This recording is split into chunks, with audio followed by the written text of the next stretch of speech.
बहुत समय की बात है, एक जंगल में टोना नाम की चिड़िया अपने पति के साथ रहती थी।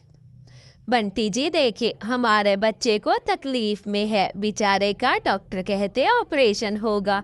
क्या करवाएंगे आप ऑपरेशन? जल्दी करवाएं, मेरे बच्चे की हालत तो देखे, मुझसे नहीं देखी जाती।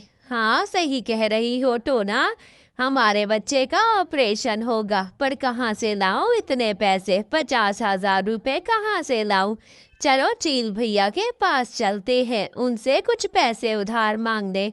चील भैया के पास जाते हैं। चील जंगल में सबसे अमीर पंछी था। तभी टुन्नू भी अपने पैसे लेने जाता है। अरे चील भैया, कुछ पैसे ही उधार दे दो, मेरे बच्चे का ऑपरेशन होना है, बहुत ही मजबूरी में आया हूँ आपके पास। आपने पैसे ना दिए तो कहाँ जाऊंगा? मेरा बच्चा जिंदगी मौत के खेल में है, उसके लिए ऑपरेशन करवाना बहुत ज़रूरी है। सारी उम्र मैंने आपके खेत में काम किया है, अब मुश्किल समय आ गया है। अरे मैंने कि यहाँ कारखाना पैसों का खोला है जो तुम मांगने आ गए, और देखो तो 50,000 कहाँ से लाऊं मैं? काम किया है तो पगार भी देता था मैं। जाओ यहाँ से, चले जाओ, मेरे पास कोई पैसे नहीं है, जाओ जाओ यहाँ से, मेरे घर से जाओ। ऐसे ही निराश होकर दोनों पति पत्नी जा रहे थे कि वहां उन्हें पीपल का पेड़ दिखता है।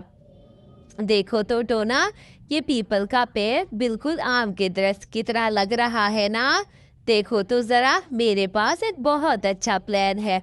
अगर मुझे चील ने पैसे नहीं दिए तो क्या हुआ? क्या वाकई? बंटी जी आप क्या सोच रहे हैं? मुझे कुछ समझ नहीं आ रही। आप कह तो ठीक रहे हैं कि ये पीपल का पेड़ आम जैसा है। ऐसे ही बंटी कहकर चला जाता है। आम वाले भैया से 2 किलो आम लेने चला जाता है। भैया से 2 किलो पूरे पके हुए अच्छे अच्छे पीले पीले आम लेकर और ग्लू लेकर आ जाता है। अरे टोनू जी, ये आप आम और ग्लू क्यों ले आए हैं? हमारे पास ऑपरेशन तक के पैसे नहीं, और आप यहाँ आम खरीद रहे हैं, वो भी इतने ज़्यादा। आप ये सब कुछ क्यों कर रहे हैं? थोड़ी ही देर गुजर जाती है, मानो चिड़ा सारे आम को दरख्त पे चिपका देता है। देखो तो अब ये बन गया है ना पूरा आम का दरख्त। बताओ टोना, आम का दरख्त लग रहा है ना? अब देखना, हम पैसे कमा लेंगे और बहुत ही ज़्यादा जल्दी इलाज कराएंगे। ऐसे ही कुछ रोज़ गुजर जाते हैं। अरे हरियाली बहन, क्या आपको किसी व्यापारी का पता है? मैंने अपना आम का पेड़ बेचना है। ऐसे ही मानू चूड़ा दूसरे जंगल जाता है, वहां पर बंटी कबूतरी के पास। अरे बंटी बहन, मैंने सुना है आप यहाँ पे बहुत बड़ा कारोबार करती है फ्रूट सेल का। मेरे पास आम का बहुत ही बढ़िया पेड़ है, क्या वाकई? चल के दिखाओ तो ज़रा। वैसे भी मुझे आम खरीदने थे, आम का दरख्त मिल रहा है, ये तो अच्छी बात है। चलो मुझे चलकर दिखा दो एक दफ़ा। वाह क्या बात है, आम तो बहुत अच्छा है। चलो ठीक है, मैं इसके 50,000 दे दूंगी आपको। आप मुझे आज ही ये आम का पेड़ दे दे। ऐसे ही बंटी कबूतरी मानू चिड़े को पैसे देती है।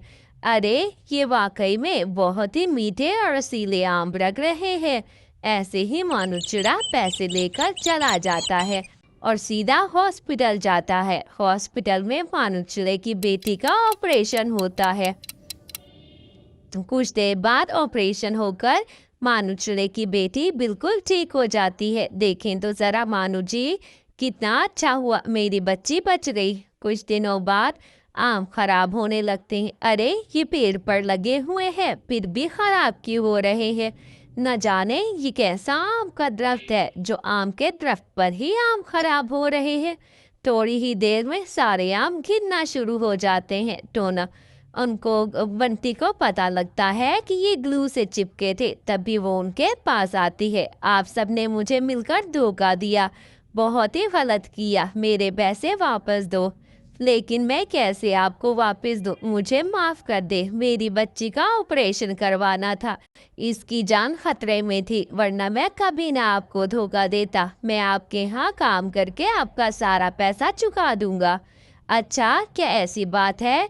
अगर इस बच्ची के इलाज में मेरे पैसे गए हैं तो मुझे कोई मसला नहीं, अच्छी बात है कि अच्छे और नेक काम में गए। ऐसे ही बंटी कबूतरी वापस अपने जंगल चल जाती है।